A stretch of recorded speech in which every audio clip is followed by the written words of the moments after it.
Jemaat sekalian, sebelum kita mendengarkan kebenaran firman Tuhan, mari kita berdoa.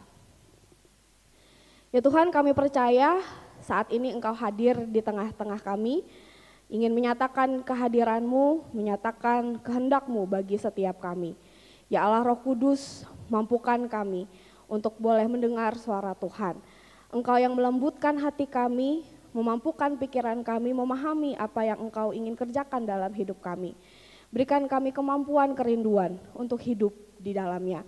Ya Allah Roh Kudus, berkaryalah dalam setiap kami, baik hamba-Mu yang menyampaikan firman Tuhan maupun setiap jemaat Tuhan. Kami menyerahkan waktu ini ke dalam tangan-Mu Yesus Kristus, haleluya, amin. Shalom Bapak Ibu, kita bersyukur pada hari ini masih dalam rangka kemerdekaan Indonesia. Kita mensyukuri anugerah Tuhan bersama-sama yang nyata dalam hidup kita. Dan hari ini kita akan melihat bersama-sama bagaimana Tuhan berkarya memerdekakan kita dari hukum dosa dan maut. Ayat firman Tuhan yang mendasari perenungan firman Tuhan hari ini adalah dari Roma 8 ayat yang ke-8 hingga ayat yang Roma ke-8 ayat yang pertama hingga ayat yang ke-8. Roma 8 ayat yang pertama hingga ayat yang ke-8. Kita akan membacakan ayat-ayat ini secara bergantian Bapak Ibu. Saya akan bacakan ayat yang pertama, Bapak Ibu bacakan ayat yang kedua, bergantian hingga ayat yang ke-8. Jika nanti apa yang saya bacakan agak berbeda dengan apa yang ada di Alkitab Bapak Ibu, itu karena saya pakai Alkitab terjemahan baru yang kedua, tidak ada perbedaan makna di dalamnya. Mari kita baca secara bergantian. Roma 8 ayat yang pertama hingga ayat yang ke-8 kita bacakan secara bergantian. Oleh sebab itu, sekarang tidak ada penghukuman bagi mereka yang ada di dalam Kristus Yesus.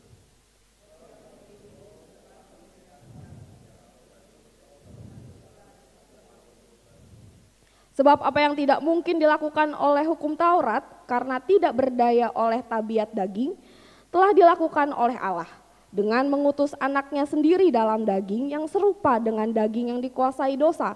Dan untuk menghapuskan dosa, ia telah menjatuhkan hukuman atas dosa dalam daging.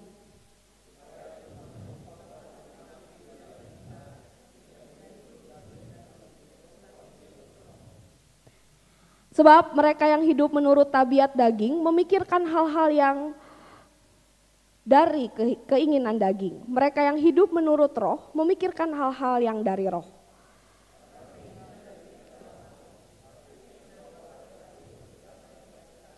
Sebab keinginan daging adalah perseteruan terhadap Allah, karena keinginan itu tidak takluk kepada hukum Allah. Hal ini memang tidak mungkin baginya.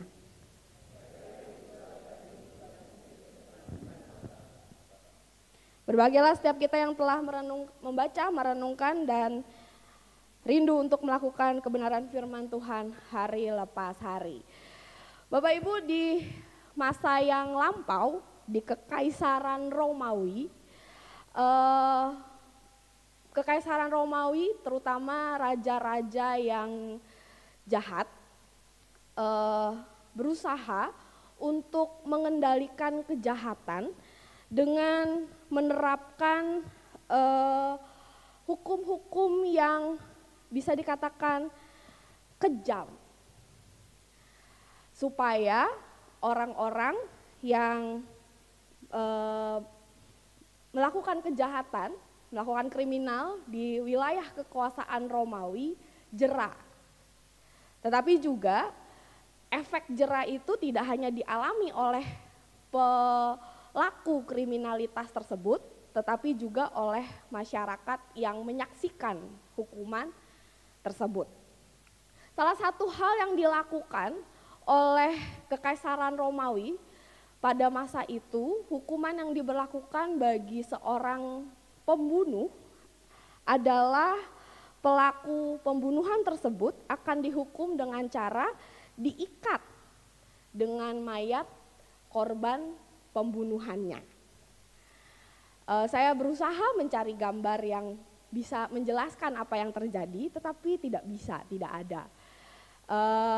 Tapi kita bisa membayangkan ya, kurang lebih seorang kriminal ketika dia terbukti bersalah membunuh seseorang, dia akan divonis untuk menerima hukuman diikat dengan mayat korbannya. Jadi secara teknis dia akan terikat, menggendong mayat korbannya. Ada yang katakan di depan mayatnya diikatkan, jadi berhadapan muka dengan muka. Ada yang bilang di belakang, jadi seperti backpack gitu. Secara teknis, orang yang diikatkan dengan mayat ini masih hidup. Dia tidak langsung mati, seperti vonis hukuman gantung misalnya. Kalau digantung cuma beda beberapa menit langsung mati, bukan? Atau dipenggal kepalanya, langsung mati begitu kepalanya dipenggal. Tetapi orang ini tidak langsung mati. Dia bisa tetap beraktivitas seperti biasa. Dia bisa makan, dia bisa tidur, dia bisa jalan-jalan. Tetapi dia tidak boleh dan tidak bisa melepas ikatannya terhadap mayat tersebut. Orang-orang yang melihat dia gendong mayat itu pun tidak boleh melepaskan ikatan tersebut.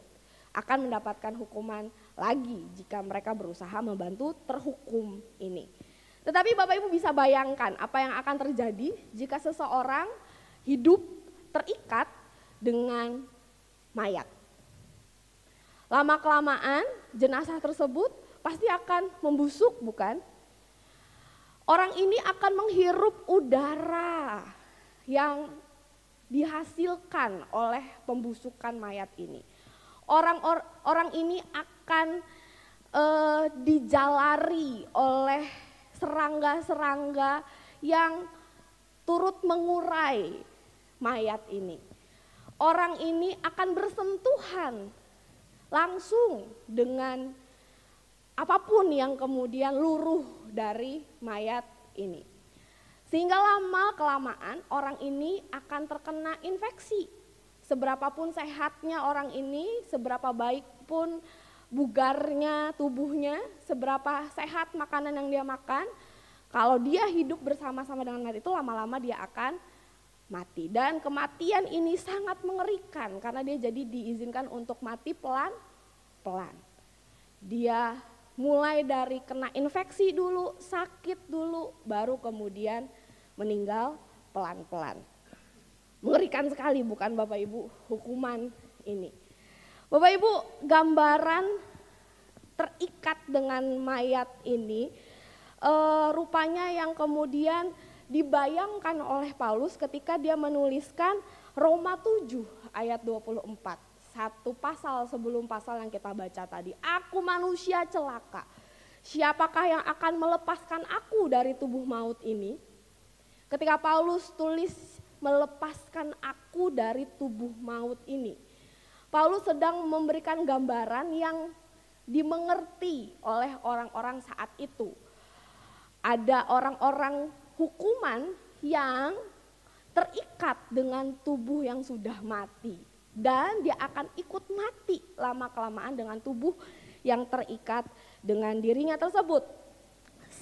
Paulus melalui gambaran lewat gambaran hukuman yang diberikan oleh Kekaisaran Romawi itu ingin menggambarkan bahwa sefatal itulah dosa. Semengerikan itulah maut yang dialami oleh umat manusia. Manusia yang jatuh ke dalam dosa sama seperti orang-orang terhukum yang terikat dengan mayat yang membusuk. Sedikit demi sedikit dosa yang terlihat tidak mematikan, tidak langsung memberikan efek nyata dalam hidupnya, akan sedikit demi sedikit menggerus kehidupan manusia itu dari dalam. Orang itu bukan lagi mati karena ancaman dari luar, tetapi ada sakit yang datang dari tubuh yang ikut membusuk itu. Orang-orang yang terikat dengan dosa pasti lambat laun akan mati karena maut, akan menghadapi maut yang mengerikan tersebut, dan tidak ada orang yang bisa melepaskan ikatan dari maut tersebut. Tidak ada orang yang bisa membebaskan, menghentikan proses pembusukan yang terjadi di dalam tubuh, di dalam hidup manusia yang sudah jatuh di dalam dosa. Ada orang-orang yang mungkin sadar bahwa dirinya mengalami pembusukan dari dalam, sehingga dia berusaha untuk menyembuhkan, menghentikan pembusukan tersebut. Tetapi tidak ada cara yang bisa melepaskan mereka dari pembusukan itu. Dan lebih bahayanya lagi, dalam pasal 1 hingga pasal yang ketiga kitab Roma ini, Paulus menjelaskan bahwa mengerikannya ada banyak orang yang kemudian tidak sadar bahwa dirinya sebenarnya hidup sambil gendong-gendong maut. Orang-orang ini pada akhirnya terus-menerus diserahkan ke dalam hawa nafsunya, tidak sadar bahwa sedikit demi sedikit dia digerus oleh pembesukan dosanya sendiri. Bapak Ibu, Paulus ingin menyampaikan bahwa sampai kita sendiri menyadari betapa fatalnya dosa dan betapa mengerikannya maut, kita tidak akan pernah bisa memahami, menyadari, mensyukuri betapa powerfulnya, melegakannya deklarasi yang dinyatakan oleh Paulus dalam pasal 8 hingga pasal 8 ayat yang pertama. Oleh sebab itu sekarang tidak ada penghukuman bagi mereka yang ada di dalam Yesus Kristus. Ayat ini bisa jadi sesuatu yang biasa saja bagi kita. Kalau kita tidak sadar seberapa mengerikannya maut dan dosa bekerja, membusuk dalam hidup kita.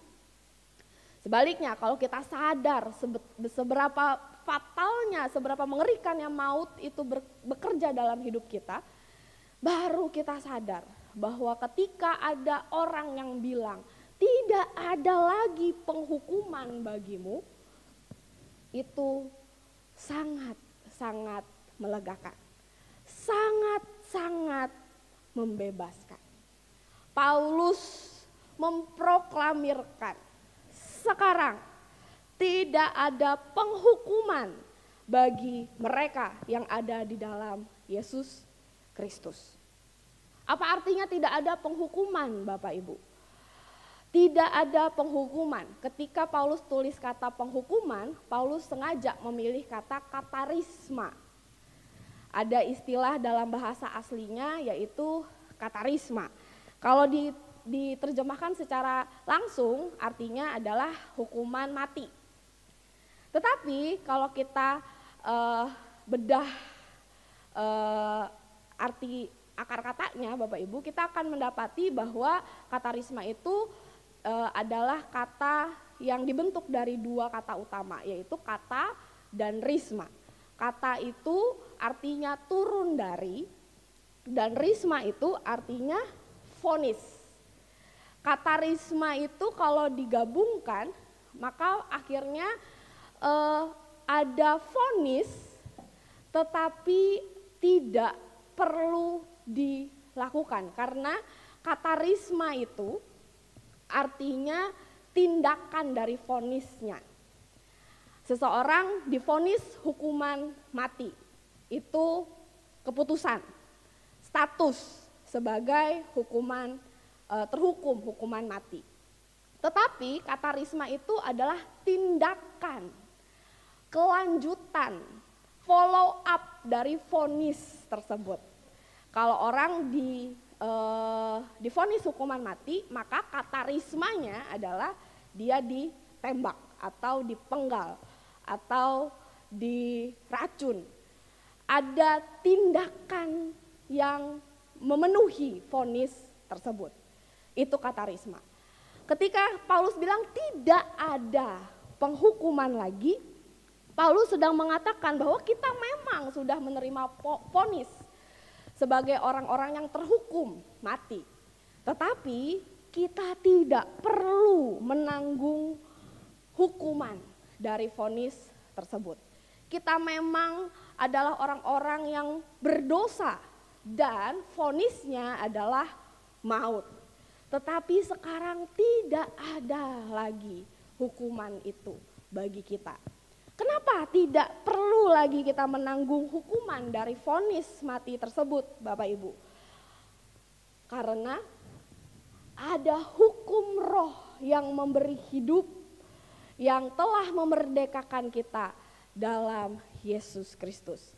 Sejak kapan kita tidak lagi menerima penghukuman itu? Sejak kita menerima hukum roh di dalam Yesus Kristus. Sejak Yesus Kristus melakukan apa yang tidak mungkin dilakukan oleh hukum Taurat. Itu yang kemudian dikatakan di dalam ayat yang ketiga kita baca bersama tadi.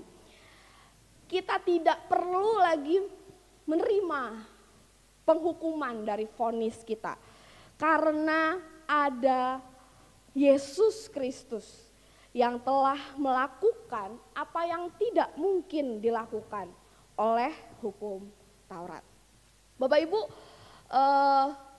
surat ini dituliskan kepada gereja di Roma, pusat dari kekaisaran Romawi saat itu. Gereja Romawi ini gereja yang unik karena isinya ada dua kelompok besar, yaitu kelompok non-Yahudi, bahasa Inggrisnya Gentiles, orang-orang Yunani, orang-orang Romawi, berbagai suku bangsa yang bukan keturunan Yahudi, dan orang-orang Yahudi. Awalnya gereja-gereja mula-mula saat itu isinya memang adalah orang-orang Yahudi yang kemudian masuk, percaya kepada kekristenan, percaya kepada Yesus Kristus. Orang-orang Yahudi yang percaya kepada pemberitaan para rasul.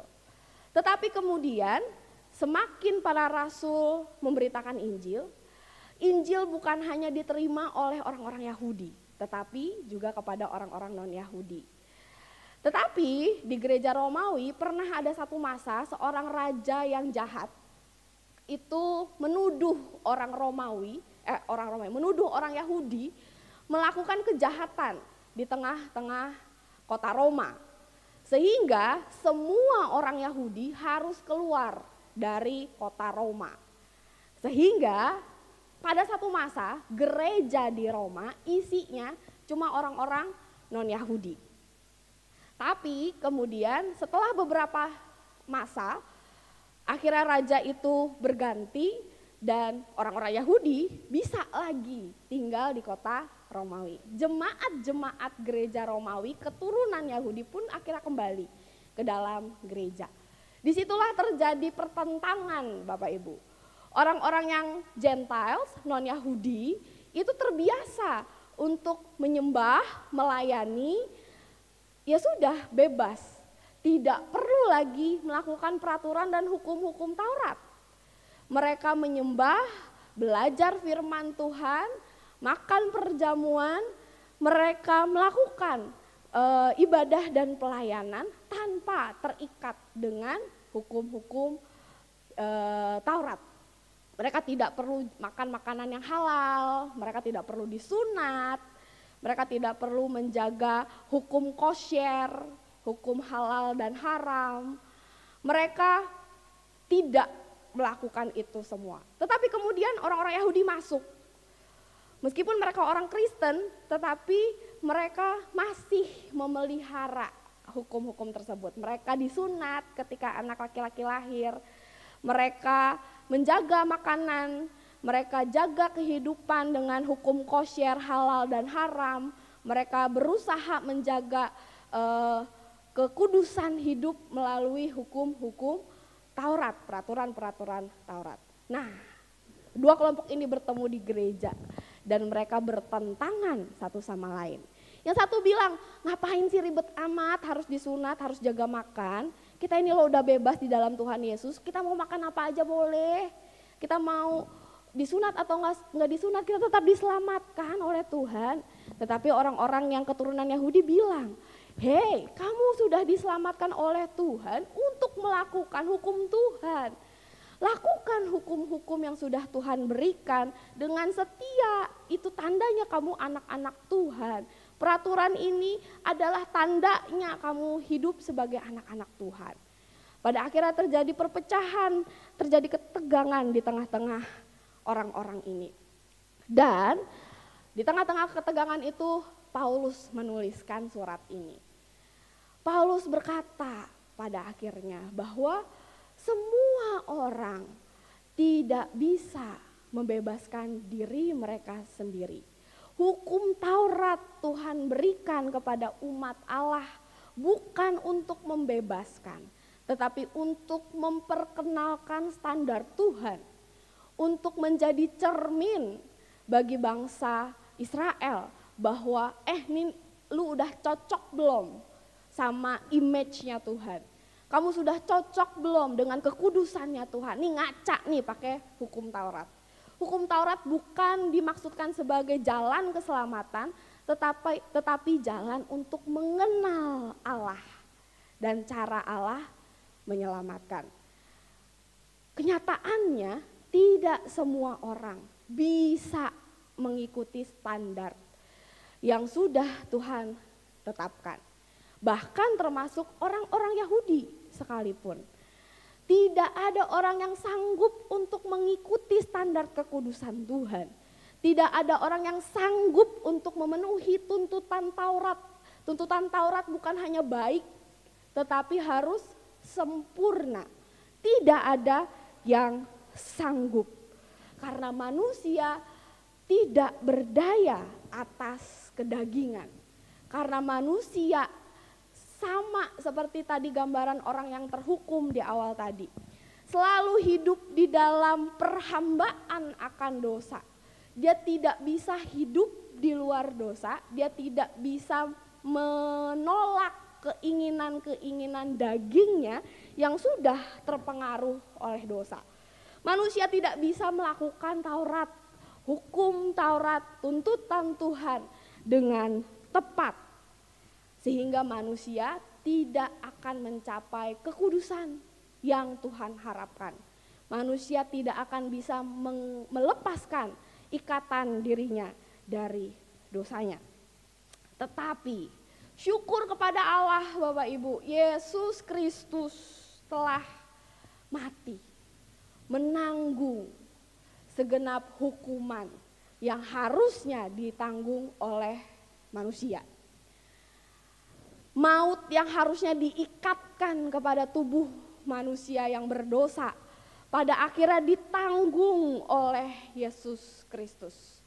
Dampak dosa yang mengerikan di dalam daging Tuhan tanggung di atas kayu salib. Sehingga manusia tidak perlu terikat selamanya di dalam maut, di dalam dosa.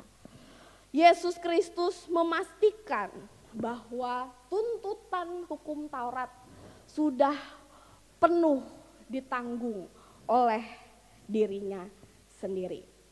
Dia telah menggantikan manusia sehingga manusia tidak lagi hidup di bawah hukum dosa dan hukum maut, tetapi di dalam hukum roh, yaitu Injil.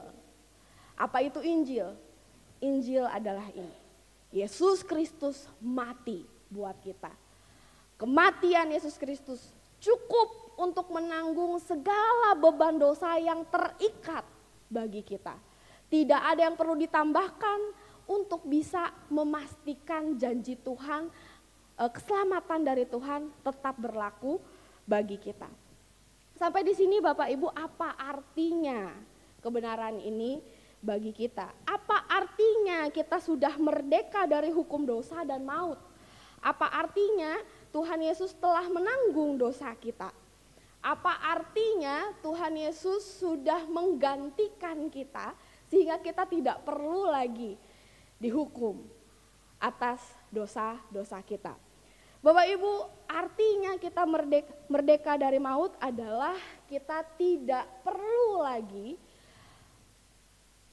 ada pengganti dari dosa-dosa kita. Tidak perlu lagi ada korban, ada sesuatu yang bisa membayar, bisa menggantikan segala dosa-dosa kita. Segala dosa kita di masa lalu, masa kini, dan apa yang belum kita lakukan sudah cukup digantikan, sudah cukup ditanggung oleh Tuhan Yesus. Tidak ada lagi penghalang bagi kita untuk datang kepada Tuhan. Sebelum Kristus mati bagi kita, dosa menghalangi kita untuk kenal Tuhan secara utuh. Dosa menghalangi kita untuk bisa menyembah Tuhan. Kita harus lakukan ritual tertentu, kita harus berikan sesuatu supaya Tuhan berkenan ditemui oleh kita. Tetapi sekarang tidak ada lagi yang perlu kita bawa, yang perlu kita siapkan untuk datang kepada Tuhan. Undangan dari Tuhan terbuka bagi setiap orang yang sudah menerima Yesus Kristus sebagai juru selamat kita. Inilah kemerdekaan itu Bapak Ibu, bahwa kita bisa datang kepada Tuhan tanpa ada lagi penghalang, tanpa ada lagi syarat, tanpa ada lagi kendala. Yang perlu kita lakukan satu-satunya hanya percaya bahwa kuasa Yesus Kristus cukup menanggung semua dosa-dosa kita. Bapak Ibu, Timothy Keller pernah menuliskan hal ini. Sepertinya saya pernah sampaikan ini di salah satu khotbah saya. Kita lebih berdosa dari yang bisa kita bayangkan. Tetapi di saat yang sama kita lebih dikasihi daripada yang bisa kita harapkan. Bapak Ibu, kita adalah orang-orang yang merdeka karena kita adalah orang yang berdosa. Bahkan melampaui segala perkiraan kita. Melampaui segala yang kita tahu. Bahkan kita sering gak sadar ada hal-hal dalam hidup kita yang tidak menyenangkan hati Tuhan. Kita suka tidak sadar bahwa keputusan pilihan hidup kita bertentangan dengan kehendak Tuhan. Bahkan hal-hal yang baik yang kita kira akan menyenangkan hati Tuhan, ternyata bisa jadi Bapak Ibu itu tidak cukup kalau kita hitung berdasarkan standar Tuhan. Kita jauh lebih berdosa daripada yang kita bayangkan. Tetapi di dalam Yesus Kristus kita dikasihi jauh lebih daripada yang bisa kita harapkan.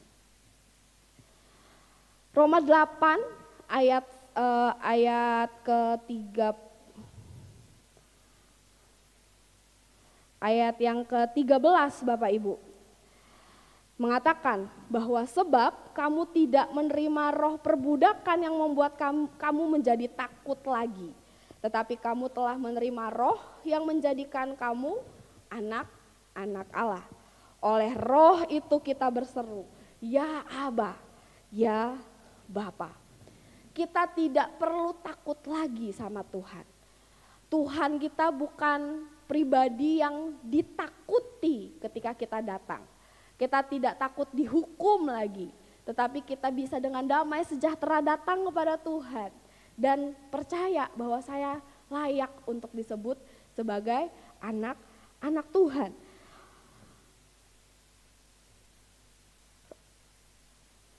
Karya Yesus Kristus juga yang memampukan kita untuk kemudian memanggil Tuhan kita Aba dan Bapa.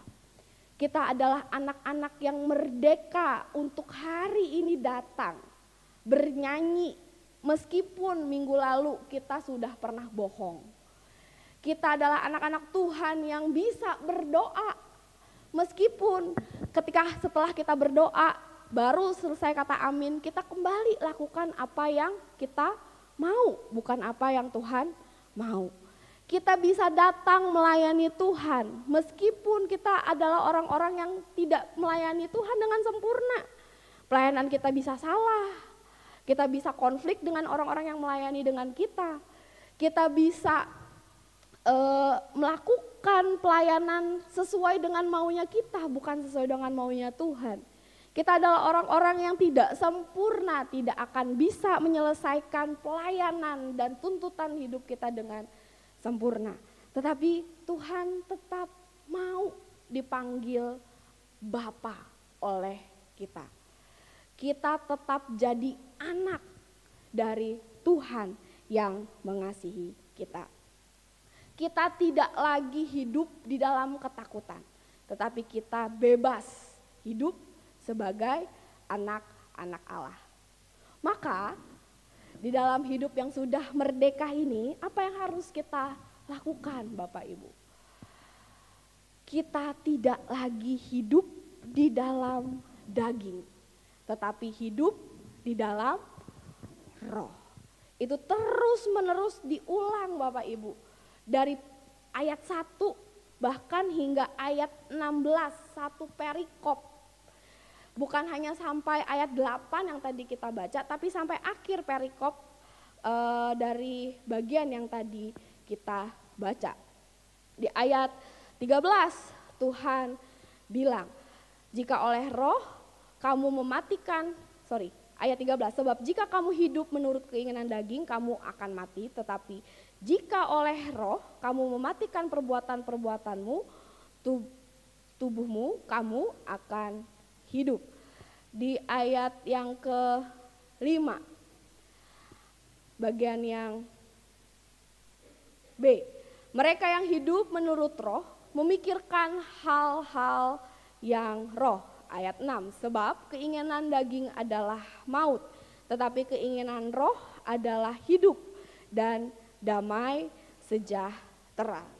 Kita tidak lagi hidup di dalam perhambaan akan kedagingan, tetapi kita sekarang hidup dipimpin oleh roh.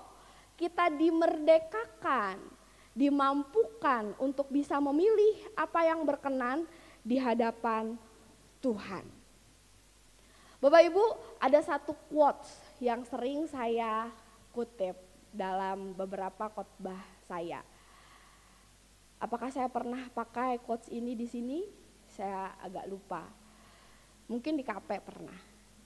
Lee Min Ho dalam salah satu drama Koreanya, siapa yang tahu Lee Min Ho? Ibu-ibu tahu lah. Itu loh, pernah jadi brand ambassador white coffee, luwak white coffee. Sekarang brand ambassador Roma kelapa, ya itu. Dia ganteng Bapak Ibu dan banyak fansnya. Dalam satu drama yang dia bintangi, dia berperan sebagai seorang ahli waris dari keluarga yang kaya raya. Dan dalam satu percakapan dia berkata begini, one who wants to wear the crown bears the crown. Siapa yang mau pakai mahkota akan menanggung berat dari mahkota tersebut. Bears itu memanggul, menanggung berat dari mahkotanya. Bapak Ibu, kita adalah orang-orang yang sudah menerima anugerah yang luar biasa. Kita sering menggambarkan anak-anak Tuhan itu sebagai anak-anak yang terima mahkota kemuliaan dari Tuhan, bukan? Di Wahyu dikatakan bahwa satu hari nanti kita akan memakai mahkota yang sama dengan yang dianugerahkan Tuhan kepada kita, bukan? Kita akan memerintah bersama-sama dengan anak-anak Allah yang lain, bukan? Kita adalah orang-orang yang sudah menerima kemuliaan Tuhan. Maka hidup kita adalah hidup yang menanggung berat dari mahkota tersebut. Orang yang pakai mahkota harus mengatur gestur tubuhnya, posisi tubuhnya sedemikian rupa supaya mahkotanya tidak mematahkan lehernya.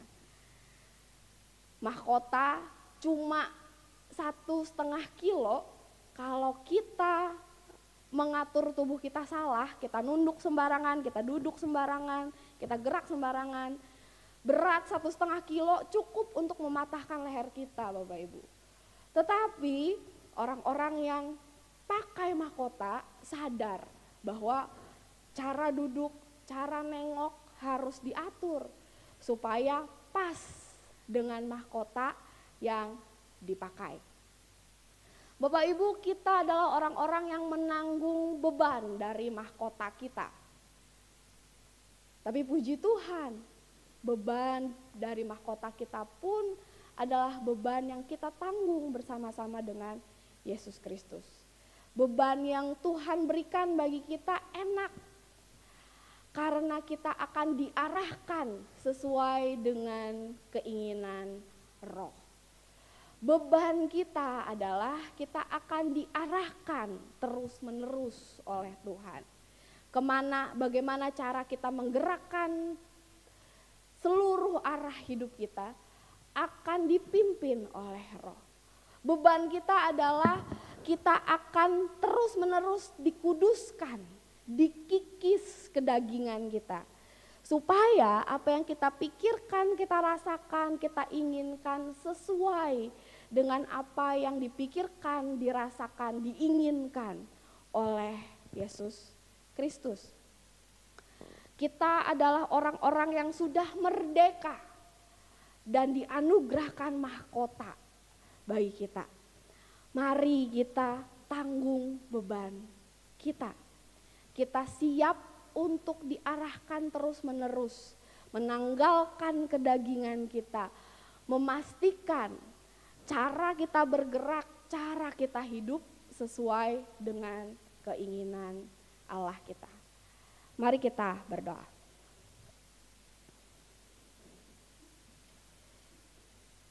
Tuhan Yesus, kami bersyukur bahwa kami adalah orang-orang yang sudah merdeka. Kami adalah orang-orang yang dibebaskan dari hukum dosa dan maut yang mengikat kami, yang mematikan kami dari dalam. Kami tidak mampu untuk mengenali apa kehendak Tuhan, kami tidak mampu untuk membebaskan diri kami sendiri. Tapi kami bersyukur ya Tuhan, hari ini kami kembali diingatkan bahwa Yesus Kristus sudah menanggung segala sesuatu akibat dosa dan pelanggaran kami. Anugerah penebusan Yesus Kristus cukup untuk membuat kami bebas dari hukuman. Karena itu ya Tuhan, kami mau meletakkan segala dosa-dosa, pelanggaran-pelanggaran yang terus-menerus menghalangi kami untuk datang kepada Tuhan. Kami yang masih terus hidup di dalamnya menikmatinya ya Tuhan, ampuni kami dan biarkan kami terus dibebaskan, diproses oleh Tuhan supaya kami sanggup hidup di dalam pimpinan Allah Roh Kudus. Allah Roh Kudus berikan kami kesadaran, kegelisahan ketika ada dosa-dosa yang masih mengganjal kami. Allah Roh Kudus yang akan memberikan kami kepekaan untuk melihat apa yang Tuhan ingin kerjakan dalam hidup kami. Allah Roh Kudus yang akan memberikan kami keberanian, kesanggupan untuk menghidupi panggilan kami sebagai anak-anak Tuhan, menanggung berat dari mahkota yang sudah Tuhan anugerahkan bagi kami. Tolong kami ya Tuhan, tolong jemaat Tuhan. Kami menyerahkan setiap jemaat Tuhan dalam setiap pekerjaan, usaha, kehidupan keluarga, studi, pergaulan, relasi-relasi kami.